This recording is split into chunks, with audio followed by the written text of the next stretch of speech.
الاستشراف هو علم يهتم بدراسة الماضي والحاضر للتنبؤ بالمستقبل، ويستند على معطيات حقيقية، ويتضمن التفكير في التغييرات المتوقعة في البيئة الخارجية ومدى تأثيرها على القطاع. ثم أيضا لابد من تخطيط سليم لمواجهة التحديات المتوقعة واستغلال الفرص المقبلة.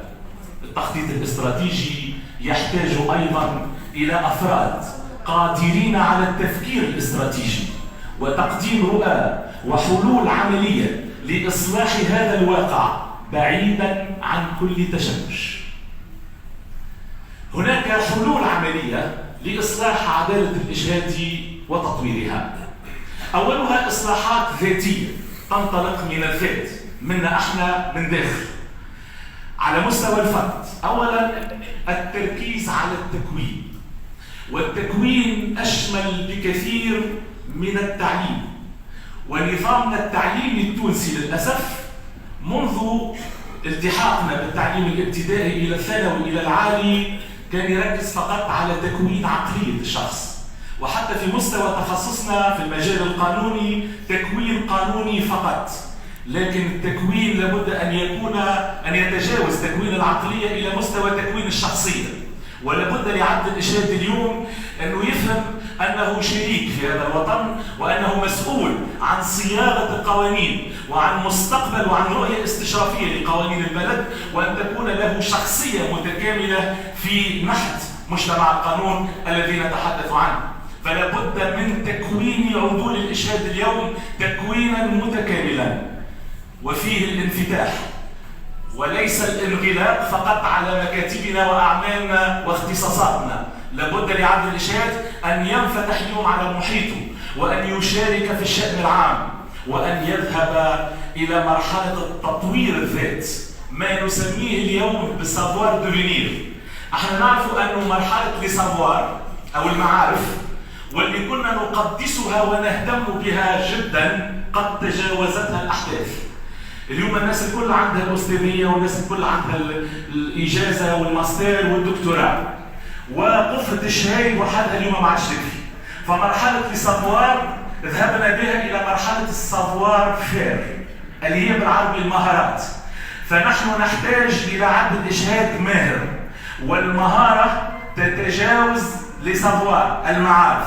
لابد من أن نكون متمكنين من مجال أعمالنا، ثم هذه المهارة في حد ذاتها قد تجاوزتها الأحداث، وأصبحنا نتحدث في مجتمعنا عن السافوار إتر، بالعربي هي المواقف.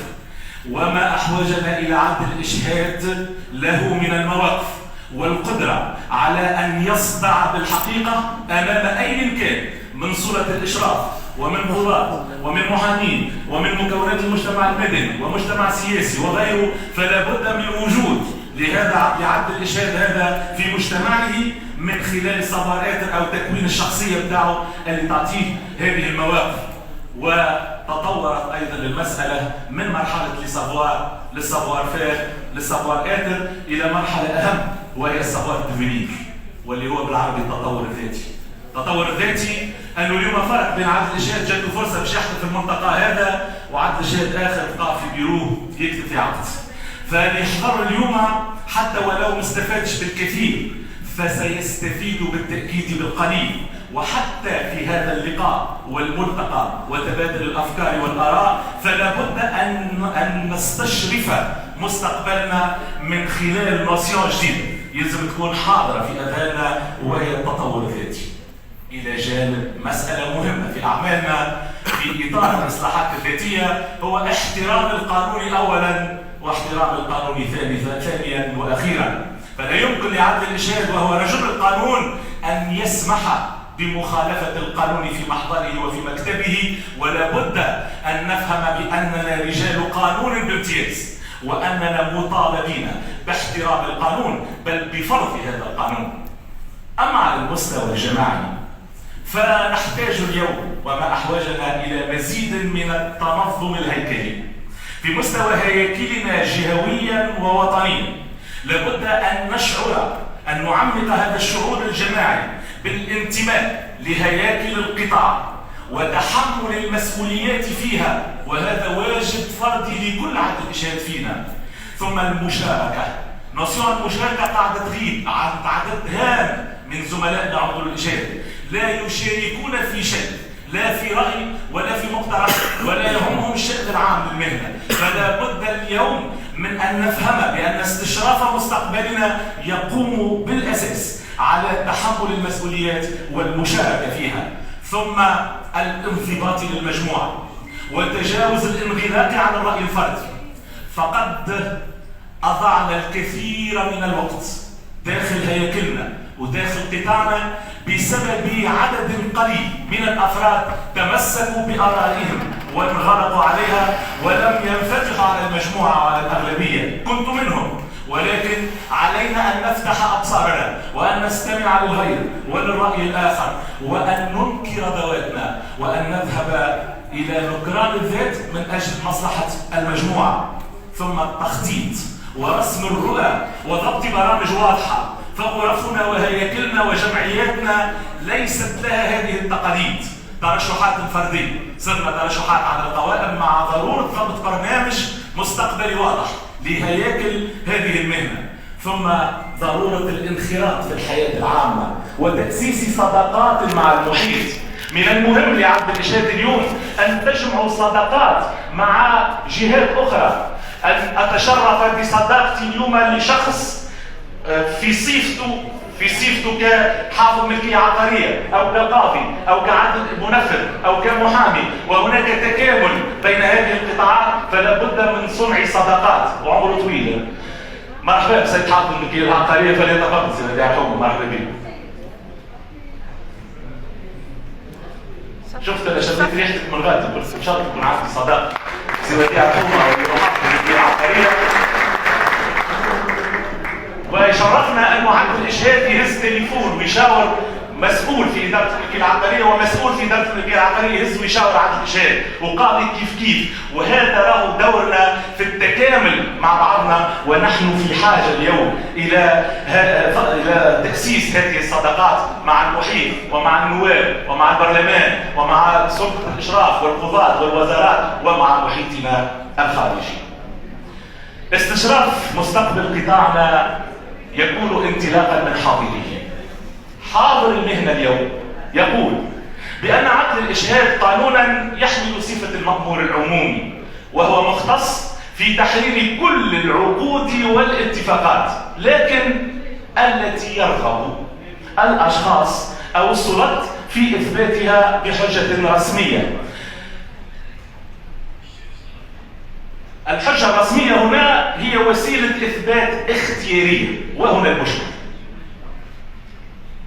يعني برغبة من الأطراف. نلاحظ أنه في المشرع التونسي أعطى إطلاق اليد لعقد الإشهاد ليحرر كل العقود والاتفاقات، لكن لم يفرضها، بل ترك التي يرغب تقوم على الرغبة في إثباتها بحجة رسمية. في حين أن الحجة الرسمية كشرط صحة أي مفروضة بقوة القانون لا نجدها إلا في مجالات محددة ومحدودة، هي إثبات الزواج، الهبة، توكيل الزواج وتوكيل الخصام، الفريضة، تغيير نظام الأملاك بين الزوجين، الكفالة، اليمين والاستجواب المنشأ للالتزام. مؤخرا الصلح والالتزام بحد الجانب في والاتفاق في مادة تسوية قضايا الشيكات. هذا الواقع أثبت هشاشته اليوم في فرض الأمن القانوني داخل المجتمع التونسي. فنلاحظ اليوم تفشي الجريمة وكثرة التحلل وانتشار الفساد الاقتصادي والتهرب الضريبي وغسيل الأموال وانتشار التجارة الموازية، خاصة أمام تطور المجتمع وكثرة الشركات وتشعب العلاقات بين الناس وضعف الوازع القيمي والأخلاقي. ممكن ياسر قبل ما كناش في حاجة إلى القانون وإلى الثقة في الوثيقة، لأنه كانت قبل هناك قيم أخرى، وكانت الثقة منين تخرج الكلمة تخرج الروح، وكانوا الناس قبل فما كبار الحومة وفما الراجل كي يموت كو يخلي أولاده الأولاد أنت أختي خذ بايك وأنت خوك، وكان هذه القيم كانت موجودة. للأسف اليوم ضعفت فبضعفها ولا كل واحد فينا يلوج كيفاش الدينار اللي في جيبك ولا في جيبه هو، كيفاش يتحايل ويخدم مخه حتى الزوج على زوجته والخوه على اخوه على اخته. لذلك لابد اليوم من ان يجد القانون نفسه في مقدمه القيم التي وجب ان تتطور وتنمو لتحقيق الامن القانوني والامن الاجتماعي عموما. ومجتمع القانون يقوم اساسا على القانون كقواعد آمرة تحقق الامن القانوني وليس برغبة من الاطراف. لذلك فان اثبات الحقوق لا يكفي ان تكون اختيارية بإرادة الاطراف، بل وجب فرض الرسمية فيها ليتصل كل ذي حق بحقه وللتصدي لكل مظاهر الجرائم المحتملة. والعلاقات التعاقدية بين الناس في مجتمع القانون وجب أن تقوم بالأساس على مبدأ الشفافية والوضوح وتوثيق الحقوق. إن مجتمع القانون والأمن التعاقدي والأمن القانوني عموما، ونتحدث اليوم عن الشفافية المالية، ونتحدث في تونس عن ترشيد تداول الأموال نقدا، وعن الصلح الجزائي، وعن العدالة الوقائية، والحلول البديلة لقضاء الدولة كالتحكيم والوساطة والمصالحة ومحاربة الفساد والتصدي للتهرب الضريبي وغسيل الأموال، ثم مواجهة التجارة الموازية، ونتحدث عن الرقمنة وعن صفر ورق وغيرها من برامج إصلاحية هي اليوم ليست مجرد شعارات نرفعها ولا هي مجرد نظريات، بل عدالة الإشهاد تضع نفسها على ذمة الدولة التونسية لتنفيذ هذه البرامج والذهاب شوطا وأشواطا في تفعيلها. وإننا على يقين بأن مؤسسة التوثيق الرسمي في بلادنا ممثلة في عدالة الإشهاد التونسية قادرة اليوم متى تم إصلاح آليات عملها وقانونها على الإسهام الفاعل في جميع تلك البرامج الإصلاحية والبناءة من أجل مستقبل أفضل لبلادنا. وما تقدم الشعوب والدول إلا بتطوير قوانينها ومؤسساتها القانونية. ونحن اليوم نجزم لساسة البلد لأن عدالة الإشهاد التونسية تحمل فكرا ومنهجا وبرنامجا إصلاحيا هادفا. وإليكم سادتي بعض المشاريع الإصلاحية كعين فقط كأمثلة لا غير من البرامج والحلول والمقترحات العملية نضعها اليوم أمام المشرع التونسي مرحب به مرة أخرى بعيدا عن القطاعية الضيقة، وهي برامج لتحقيق المصلحة الوطنية أولا ولإصلاح بعض القوانين ثانيا، وهي لا تحتاج إلا لإرادة سياسية واضحة وإصرار وعزيمة منا يجب ألا تنقضي. مثلا آليات تطبيق الفصل 87 من مجلة الأحوال الشخصية، هذا قانون موجود. الفصل هذا يقول يؤدى من التركة بحسب الترتيب الآتي: الحقوق المتعلقة بعين التركة، مصاريف التجهيز والدفن، الديون الثابتة في الذمة، الوصية صحيحة نافذة، ثم الميراث، أو ما نسميها شرعا بقاعدة تدوم، أي تجهيز الميت، الديون، الوصية ثم الميراث. في مجتمع القانون على مؤسسات الدولة إيجاد آليات لتطبيق القانون، وهذا النص القانوني في المستوى النظري هو موجود نظريا، وهو جاء لحماية حقوق التركة المسبقة على الميراث وخاصة حقوق الدائنين وحقوق الموصى لهم. واقعيا في تونس لا يقع تطبيق هذا النص، وليس هناك حرص على حماية تلك الحقوق. اليوم يجيك شخص يجيب لك حجة وفاة بوه وهو وريث وحيد، ويجيب لك شهادة ملكية باسم بوه، ويجيب لك مشتري حسن النية ويقول لك اكتب لي عقد بيع وصب مع بعض حجة الوفاة وعقد البيع وتترسم إدارة الملكية العقارية، ترسم وتخرج شهادة الملكية باسم المشتري الجديد. فهل قمنا بحماية الموصى له إن وجد أو الدائنين إن وجدوا في هذه الوضعية طبقا للقانون الفصل اللي كنا نتحدث عنه؟ إذن لا يقع تطبيق هذا النص وليس هناك حرص على حماية تلك الحقوق أولا بسبب تشتيت الجهود وتشتيت المهام في مجال التركات. احنا اليوم واحد يحلم وواحد يشد المحل، قاضي ناحية يعمل حجة الوفاة، عدل شهاد يعمل فريضة، المحكمة تعمل قضايا القسمة، تحليل إدارة الوكيل العقارية ترسم، المحامي يعمل قضية القسمة، وهكذا، والعقود القسمة بين عقد الشهادة والمحامي. فهذا تشتيت للجهود وللمهام في مجال التركات، وهو فيه إضاعة للحقوق، ثم إهمال تشريعي لحماية مؤسسة الدين وإهمال مؤسسة الوصية في تونس، رغم أن التشريع الإسلامي والنص القانوني سواء سبقوا هاتين المؤسستين عن الميراث. فحتى آيات التوريث من بعد وصية يوصي بها أو دين، ولكم نصف ما تركنا من بعد وصية يوصينا بها أو دين. في الشرع، في القانون، الوصية والديون مسبقة على الميراث.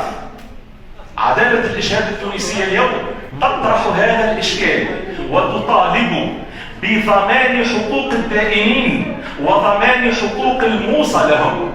فلماذا نتذكر حقوق الدائنين والغير عند تصفية الأملاك المشتركة بين الزوجين مثلا؟ ولماذا نتجاهل حقوق الدائنين في قسمة التركات؟ المقترح العملي تقدمه عدالة الإشهاد التونسية هو إضفاء الرسمية على كتب الاعتراف بالدين وجوبا مع إكسائه بالصيغة التنفيذية، ثم إخضاعه للترسيم بسجل الدائنين، أو على الأقل لوجوبية الإشهار قبل تقسيم التركة. كما وجب أيضا تنظيم مؤسسة الوصية باشتراط الرسمية في إثباتها. لا معنى اليوم للحديث عن وصية بخط يد الموصي، وما أدراك أن ذلك خطه بعد أن توفي. إذن لابد أن تكون الوصية بحجة رسمية، بل أكثر من هذا لابد أن ننظر إلى القانون المقارن في الغرب الذي ليس له الوصية المؤسسة والمنظمة شرعا، والحال أنها مأخوذة من ديننا الحنيف، وأن ننظم الوصية بإحداث سجل الوصايا كالسجل العقاري والسجل الوطني للمؤسسات، أن يكون هناك سجل للوصايا لترسيمها بعد تحريرها من طرف عقد الإشهاد عمليا، ولضمان حقوق التركة واستخلاص معالم التصريح الجبائي. الدولة اليوم تضيع حقوقها لأن ترسيم الوفاة لا يشترط تسجيلها، والحال أن تسجيل التركة هو واجب قانوني محمول كتسجيل البيع ونقل الملكية. فانتقال الملكية في بلادنا إما بالعقد ولا بد أن يكون مسجل، أو بالإرث ولا بد أيضا أن يكون مسجل، لكن ليست هناك آليات لرقابة تسجيل التركة. إذن الحل موجود لدى عدالة الإشهاد لضمان حقوق الدولة في مجال التصريح بالتركات، ولضمان حقوق الدائنين، ولضمان حقوق الموصى لهم كما الورثة. عدل الإشهاد مختص بطبعه في مجال الفرائض وهذا اختصاصه، ثم مختص في قسمة التركات، ومختص منذ تاريخ مهنته بإقامة حجة الوفاة، ويحمل صفة جامع للضرائب، ويوثق الوصايا والديون في محاضر رسمية.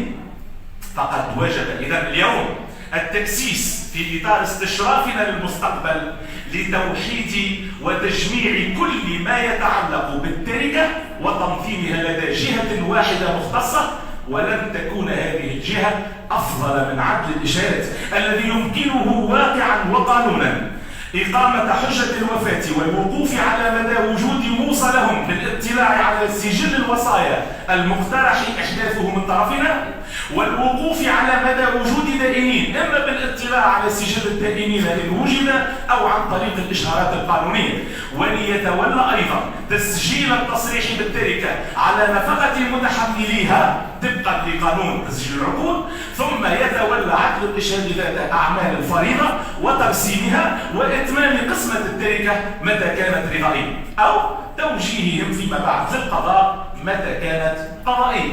هذا ما يفترض أن يكون وما يجب أن نصدع به، وليس مطلبا قطاعي، وإنما هو لحقوق الناس، حقوق الموصى لهم وحقوق الدائنين وحقوق الدولة في استخلاص الجباية وحقوق الغير عموما. فنحن نحمل مشروعا وطنيا لا قطاعيا. مبررات أخرى لأهمية إكساء الاعتراف بدين بالحجة العادلة بالقوى التنفيذية اليوم. في قراءة استشرافية للقانون عدد 41 سنة 24 المتعلق بتنقيح بعض أحكام المجال التجارية أو مرسلين اليوم بقانون الشيكات. فإن الشيكات في شاكلتها الجديدة نستشرف أنها بعد 2 فبراير 2025 لن تكون متاحة للجميع. بالطريقة الجديدة بلافوني شهر ياخذ 2 ملايين في الشهر، في 12 شهر عنده 24 مليون. باش يمشي ياخذ كارت شيكات باش يكون لمدة سنة 24 مليون بلافوني. العامين الصلاحية نتاعو 48 مليون. باش تخرج الشيك لازم تكون عندك QR كود وتطلع ونشوفوا من بعد كيفاش تنجم تطلع على الشيك بطريقة جديدة. فسيصعب التعامل على الشيك وكأن إرادة على الشيك بالشيك، وكأن إرادة المشرع تذهب إلى حذف الشيك لدى عديد الناس، وليبقى الصك ليس وسيلة ضمان وبيد كل الناس فقط في المعاملات التجارية الكبرى، وسنذهب للكارت بانكير ووسائل أخرى بديلة كما في العالم.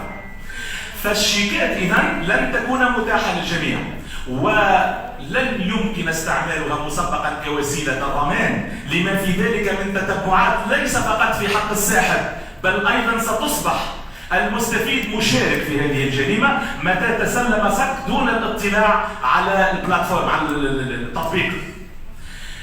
ولفرض الاطلاع أصبح إذن لا يمكن التعامل هكذا والتأكد من توفر المؤونة عند تسليم الصك. وعليه فقد وجب علينا اليوم كعضو الإشهاد أن نفكر في حلول بديلة نعرضها على المشرع التونسي لتقوم كوسائل ضمان للديون إلى جانب الكمبيالة.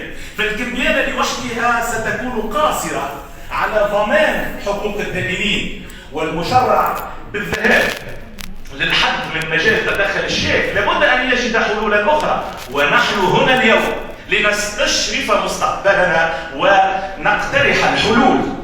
الأكيد أن كتب الاعتراف بدين متى كان محررا بحجة عادلة ويقع إكساؤها بالصبغة التنفيذية ككتب الصلح والاتفاق، ولنا الآن تقاليد في هذا، فسيكون ملاذا آمنا لضمان حقوق الدائنين عوضا عن صك الضمان كجريمة. وأيضا قد يكون الاعتراف بدين مشفوعا موثق به كمبيالات. يمكن أن يكون كتب اعتراف بدين ويوثق به طريقة الخلاص بكمبيالات وتكون أضمن. ثم يكون الاعتراف بدين مشفوعا برهن، والرهن اليوم سيكون حلا بديلا متى كان بحجة رسمية غير قابلة للطعن، ويحول هذا الدائن إلى دائن ممتاز بضمانات الحجة العادلة، أو أيضا أن يتضمن كفالة عينية إذا كان الساحب أو كان المدين لا يملك ما يرهن فيمكنه أن يرهن عقار لزوجته الوالد كذا بكفالة عينية. في شأن آخر نعطي أيضا مثال عن تأسيس الشركات في تونس. قانون الشركات نلاحظ في بلادنا أن الشركات تتأسس وتكتسب شخصية قانونية ووجود قانوني بما يمنحها حقوق وواجبات شأنها شأن الشخص الطبيعي الإنسان، وتصبح هذه الشركات مالكة لعقارات ومنقولات وحسابات بنكية وحصص ورقاع وتمضي العقود والصكوك والاتفاقات، والحال أنها تتأسس في بلادنا بمجرد كتب خطي حتى الإمضاءات فيها بلا تعريف، وترسيم عقودها وعقود الترفيع في رأس مالها ومحاضر جلسات المساهمة العينية في رأس مالها في السجل العقاري كما في السجل الوطني للمؤسسات كسجلات رسمية بمجرد كتائب خطية أو عرفية لا شيء يثبت صحتها.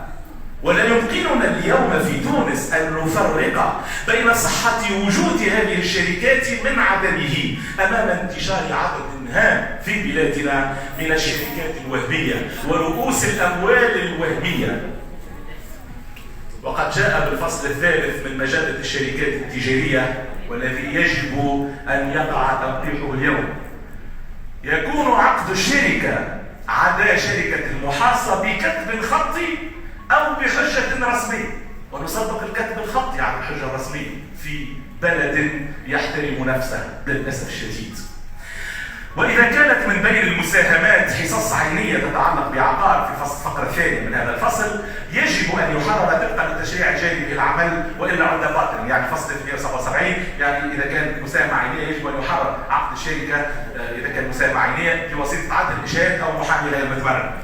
وفي الفقرة الثالثة، ومحرر العقد يكون مسؤولا أمام الشركة والشركاء فيها إذا ارتكب خطأ فادحا أو غشا. نتساءل اليوم في تطبيق هذا النص، من هو محرر العقد، عقد تأسيس الشركة؟ طالما سبق المشرع الكتب الخطي عن حجة رسمية خلافا لكل المعايير الدولية، ثم هو محرر الكتب الخطي في عقد الشركة التي لا تكون طبعا من بين مساهماتها حصص عينية تتعلق بعقارات مسجلة، لأنها عقد الشهادة والمحامي. إذا كان الشركة عندها عقارات غير مسجلة وعندها منقولات أهم من العقارات قيمة أحيانا، من يحرر؟ ومن هو محرر العقد الذي يكون مسؤولا؟ وكان نضع فصلا لا يمكن تطبيقه. إن الرأي عندنا أن الشخصية القانونية للشخص الطبيعي مثلها مثل الشخص المعنوي يجب إثباتها بكتب رسمي. فمثل ما يشترط القانون في بلادنا إثبات الوجود القانوني للشخص الطبيعي برسم الولادة ككتب رسمي ويضمن في دفاتر رسمية يمسكها ضابط الحالة المدنية كمأمور عمومي وهي دفاتر الحالة المدنية، فإنه من المفترض واقعا وقانونا أن يشترط المشرع أيضا الكتب الرسمي لإثبات الوجود القانوني للشخص المعنوي أي الشركات. ونطالب اليوم بأن تحرر عقود تأسيسها لدى عدول الإشهاد كمأمورين عموميين، ولترسم تباعا بسجل رسمي وهو السجل الوطني للمؤسسات، وللتصدي بذلك لظاهرة الشركات الوهمية ومحاضر جلسات الوهمية. كل شيء يحدث. أما عن وسائل أعمالنا اليوم، فنحن نتحدث في بلادنا عن الرقمنة ونرفع في وزارة العدل شعار زيرو بابييه. وقد سبق لنا وأن باركنا جلسات محاكمة عن بعد وأحكام صدرت عن بعد كحجج رسمية وخلال فترة الكوفيد، ونستعد اليوم لإعداد بطاقات التعريف البيومترية، ونعتمد الختم الإلكتروني في عدد من الوثائق الرسمية، ونؤسس للهوية الرقمية. أيضا مجلس النواب صادق مؤخرا على السجل العقاري الرقمي، وذهبت إدارة الملكية العقارية إلى رقمنة سجلاتها للبحث عن السجل اللاماتي والاطلاع عن بعد. إلا أن واقع الحجة العادلة كإحدى ركائز الحجة الرسمية في بلادنا لا تزال بعيدا عن ذلك الاستشراف. لا زالت حججنا ورقية وآليات عملنا جد بالية، نعمل بدفاتر متعددة، نكرر الأعمال ذاتها بين دفتر مسودات ودفتر عمل ودفتر بطاقات النقل ودفتر إعلانات الزواج ودفتر لابوستي، علاوة على نقل محرراتنا بالإعلامية، مع ضرورة التئام مجلس العقد بحضور مادي لكل الأطراف المتعاقدة مع عقد الإشهاد. إن تعصير هذه الآليات والذهاب إلى التعاقد عن بعد واعتماد آليات جديدة للإمضاء الإلكتروني والحد من الدفاتر والأوراق تستشرفه اليوم عدالة الإشهاد في تونس لتواكب نظيراتها في العالم. في إطار آخر، عدل الإشهاد هو مساعد للقضاء. عنوان آخر وجب التأمل فيه اليوم بروية بحضور السلطة القضائية معنا، ولنا أن نتساءل اليوم بكل ثقة في أنفسنا: هل يحتاج قضاؤنا فعلا اليوم لمساعدة؟ وكيف؟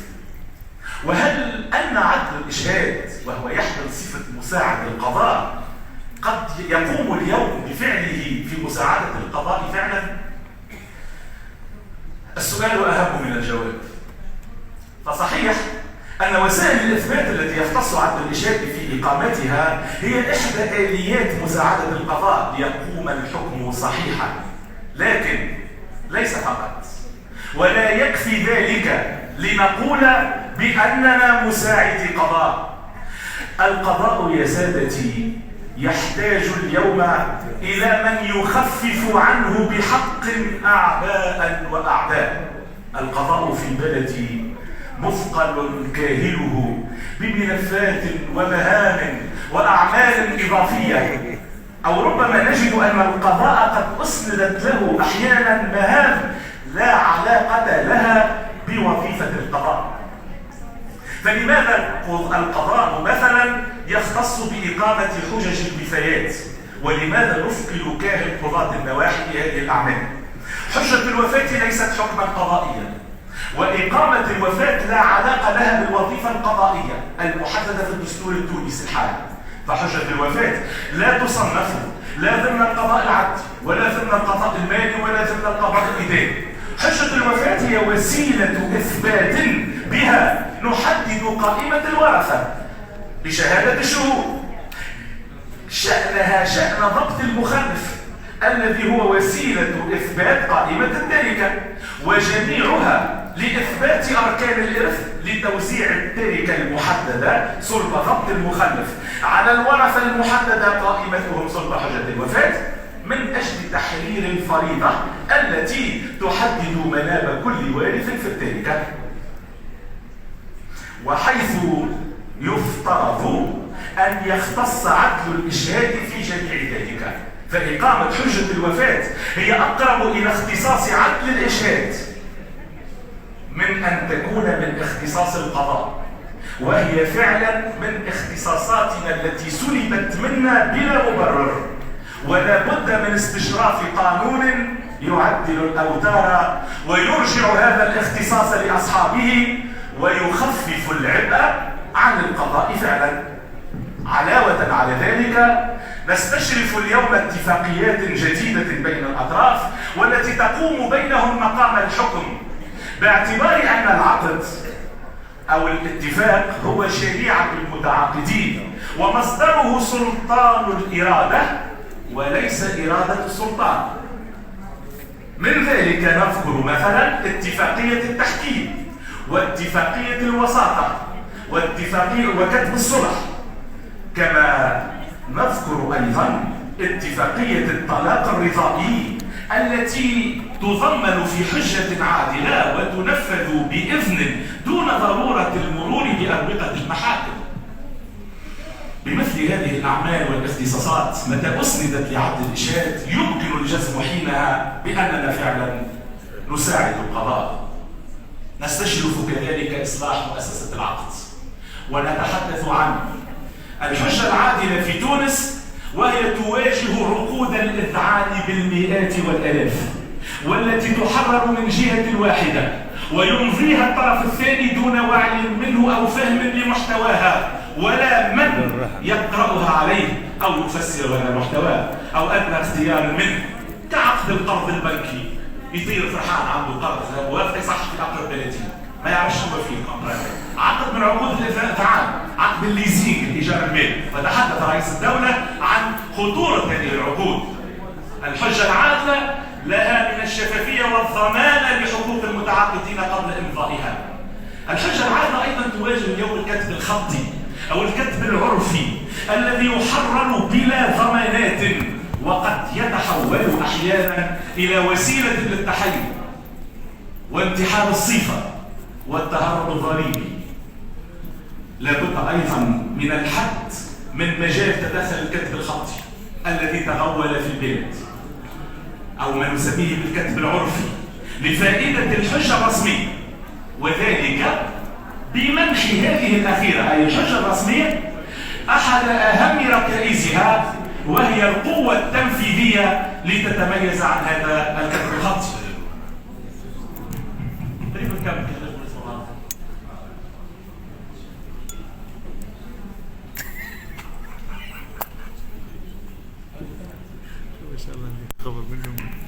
اليوم في تونس نوعين من العقود، عقد رسمي وعقد خطي. نظريا درسونا في كليات الحقوق بأن الحجة الرسمية والكتب الرسمي له من القوة الثبوتية وهو غير قابل للطعن إلا بالزور ويتولاه مأمور عمومي. أما الكتب الخطي فهو قابل للطعن بكل أوجه الطعون، ويحرر دون شرط اشتراط من أي كان، حتى كاتب عمومي أو شخص واحد يحرر اليوم توكيل بكاتب خطي أو عقد شركة بكاتب خطي أو بيع سيارة بكاتب خطي. ولكن في الواقع والتطبيق تتساوى الحجة الرسمية والكتب الخطي، شكل واحد كيف. في حالة النزاع يذهبان الاثنان إلى القضاء، فلا بد إذن أن تتميز الحجة الرسمية عن الكتب الخطي. بماذا؟ بإكسائها ركيزة من ركائزها في كل دول العالم، وهي قوتها التنفيذية. فالقوة التنفيذية للحجة العادلة في مجال الديون والرهون والأكرية وغيرها هي آلية من آليات مساعدة القضاء وتخفيف العبء عليه. وتبقى رؤيتنا لمستقبل واعد للحجة العادلة في تونس، التي تحافظ على مميزات هامة للعقد. أولا، بتخصص محرره أو صفته التي تضفي الرسمية على الحجة وعدم قابليتها للطعن، مما يتحقق معه الاستقرار التعاقدي للمتعاقدين وللمستثمرين. كما أن الحجة العادلة مؤمنة في سجلات عدول الإشهاد، في سجلات رسمية كالسجل العقاري، كالسجل التجاري.